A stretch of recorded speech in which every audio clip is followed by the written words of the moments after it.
วิดีโอนี้ฝากถึงเซียมสุรินทร์เป็นไงบ้างด่าพอยังลืมประวัติศาสตร์แล้วเหรอ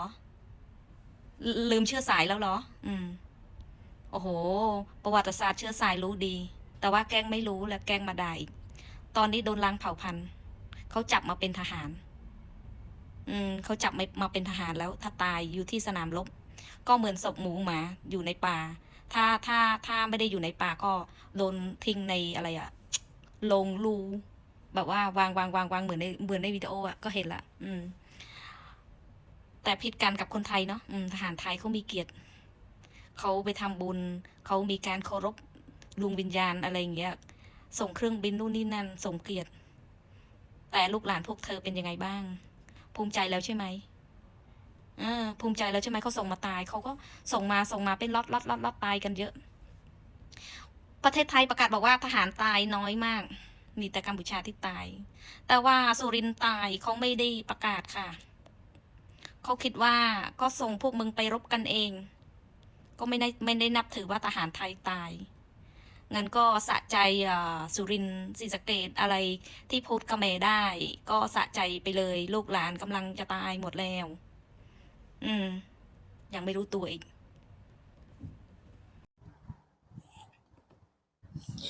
นะครับสาวเขมรปากดีฝากถึงเสียมสุรินทร์เป็นไงบ้างด่าพอหรือยัง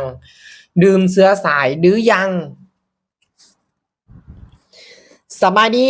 สวัสดีครับสวัสดีFCทางฝั่งไทยฝั่งลาวนะครับผมวันนี้ก็มาอยู่ในช่องบ่าวลำซาแนลเส้นเก่าเส้นเคยนะครับฝากพี่ๆนะครับกดไลค์กดแชร์กดติดตามนะครับเพื่อที่จะไม่พลาดคลิปต่อๆไปนะครับผมเนาะล่าสุดพี่น้องสาวเขมรปากดีนะครับฝากถึงพี่น้องชาวสุรินทร์เนาะชาวศรีสะเกษนะครับเป็นแนวใดแน่เพิ่นว่านะครับเป็นแนวใดแน่ลาพอแล้วบ่เพิ่นว่าลืมเสื้อสายแล้วบ่เพิ่นว่าป๊าดพี่น้องว่าแล้วจังไดพี่น้องเพิ่นบอกว่าคนสุรินทร์นะครับพี่น้องทางสุรินทร์แล้วก็ทางศรีสะเกษเนาะที่ว่าภาษาเขมรได้เพิ่นว่าเป็นเสื้อสายเขมรเพิ่นว่านะครับคือบ่ลำบ่รู้แล้วนะครับผมเนาะในประวัติศาสตร์นะครับผมเนาะมันเป็นมาจังไดแต่ว่าในปัจจุบันนี้เนาะคือเป็นคนไทยนะครับผมเนาะและสาวเขมรคนนี้นะครับก็ยังได้ว่าเอ่อทางทหารนะครับหรือว่าทางเจ้านายน่ะสั่งให้ไปรบแล้วก็ตุยแบบบ่มีเกียรติเพิ่นว่าพี่น้องตุยแบบบ่มีเกียรติถ้าเป็นคนไทยแท้เพิ่นว่าเนาะจะเอาพระมาสวดจะทำพิธีจังให้อย่างดีแล้วก็มีการกราบไหว้แต่ทางเป็นแต่ถ้าว่าทางสุรินทร์นะครับแต่ถ้าว่าทางสุรินทร์เนี่ยบ่มีการประกาศนะครับและก็บ่มีการจัดงานให้เพิ่นว่าคือสิบอกแบบนี้นะทางประเทศไทยเขาเจ้าบ่ได้แยกแยะนะคือเป็นคนไทยคือกันเขาเจ้าจัดให้อย่างดีนะและเขาเจ้าก็พร้อมที่จะดูแลครอบครัวให้อย่างดีเขาบ่ได้แยกแยะคือจังเขมรสิบอกให้บ่ต้องเอาอ่านิสัยเขมรนะบ่ต้องเอานิสัยเขมรมาเปรียบเทียบกับคนไทยเพราะว่ามันต่างกันการปฏิบัติกับทหาร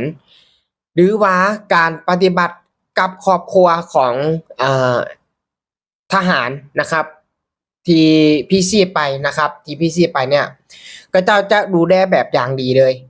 มันต่างกันกับเขมรแบบบ่มีเกียรติถ้าจัดให้คือตอนนี้บ่าวลำเห็นอยู่นะเห็นอยู่เพราะว่าอิหยังน่าจะเห็นแบบทางประเทศไทยเนาะจัดให้กับทางทหารพี่น้องก็เลยเฮ็ดตามคือจังรอบแรกเห็นบ่พี่น้องรอบแรกอะบ่มีจัดงานให้แบบนี้ทางเขมรตอนนี้ก็คือเฮ็ดตามประเทศไทยแล้วนะเฮ็ดตามประเทศไทยแล้วเพิ่นเห็นประเทศไทยเฮ็ดพี่น้องเพิ่นก็เลยเฮ็ดตามนะแล้วคือจังรอบแรกเนาะรอบแรกเนี่ยบ่มีการไปเก็บเอ่อทหารที่ตุยตามแนวชายแดนน่ะบ่มีพี่น้องบ่ได้เก็บนะตุยไปแล้วก็แล้วแต่ปัจจุบันนี้พี่น้องเก็บแต่ก็เก็บบ่เบิดหรอกเพราะว่ามันหลายโพดมันหลายโพดก็เลยเก็บบ่เบิดแล้วปัจจุบันนี้ลอกเลียนแบบเคมประเทศไทยอีกแล้วพี่น้องขนาดว่าจัดงานให้กับทหารที่ตุยไปตามชายแดนน่ะพี่น้องจัดเฮ็ดอย่างดีเลยพี่น้องโอ้ยลอกเลียนแบบประเทศไทยทุกอย่างเลยตอนนี้น่ะ มันต่างกันแท้วะคือตอนแรกน่ะตอนแรกอะบ่ได้มีเก็บแบบนี้เด้อกับบ่ได้มีจัดแบบนี้เด้เฮ็ดเงียบอีกได้เฮ็ดเงียบ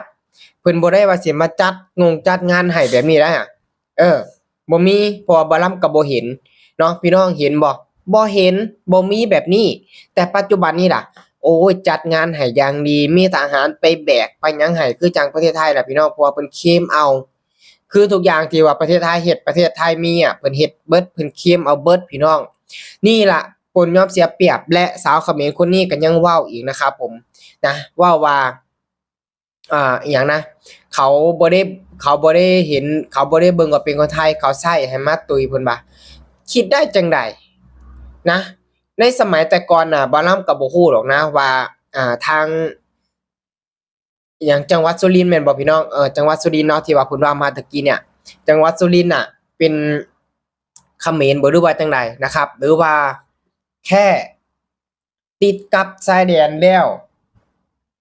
นะครับแล้วว่าเขมรว่าพี่น้องทางสุรินทร์เนี่ยเป็นเขมรจังซี่บ่คือมันบ่ได้แม่นนะมันเขาเจ้าบ่ได้แยกแยะแบบนั้นนะสิบอกให้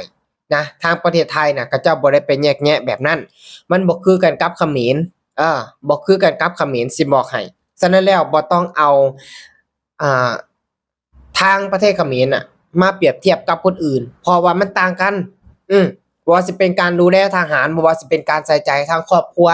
นายทหารผู้ที่พลีชีพไปผู้ที่เสียสละเพื่อชาตินะครับ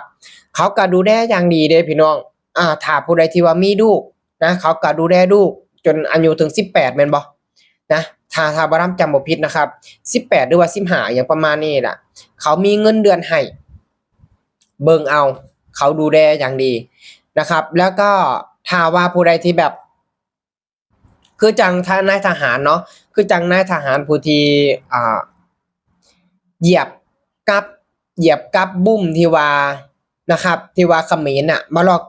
มาแอบมาวางน่ะนายทหารที่ว่าเสียขาไปนะครับแต่ว่ายังมีชีวิตอยู่นะครับก็ยังมีเงินเดือนให้กินอีกด้วยนะเห็นบ่ก็เจ้าดูแลดีส่ำใดมันต่างกันกับเขมรนะสิบอกให้คือเขมรเนี่ยถ้าบ่ได้ไปนั่นน่ะแด้วซาดบ่มีเงินเดือนกินดอกนะถ้าว่าขาขาดถ้าว่าขาแบบเนี้ยนี่แหละมันต่างกันนะการปกครองหรือว่าการดูแลทุกสิ่งทุกอย่างมันต่างกันเพียงแต่ว่าเขมรน่ะอยากมีแบบคือประเทศไทยเพียงแค่มาเคลมเอาเปรียบก็คือจังที่บ่ลำได้ว่าไปเมื่อตะกี้นี้นะครับที่ว่าอหยังนะเรื่องของจัดงานนะครับจัดงานให้ทหารที่พลีชีพไปในการที่ปฏิบัติหน้าที่เนาะจัดงานให้คือตอนเนี้ยเขมรก็ลอกเลียนแบบแล้วพี่น้องเขมรเดินตามเขมรเดินตามแล้วนะครับเห็นบ่พี่น้องลอกเลียนแบบเอาทุกอย่างก๊อบปี้ทุกอย่างโอ้บาลัมกะเงิดพี่น้อง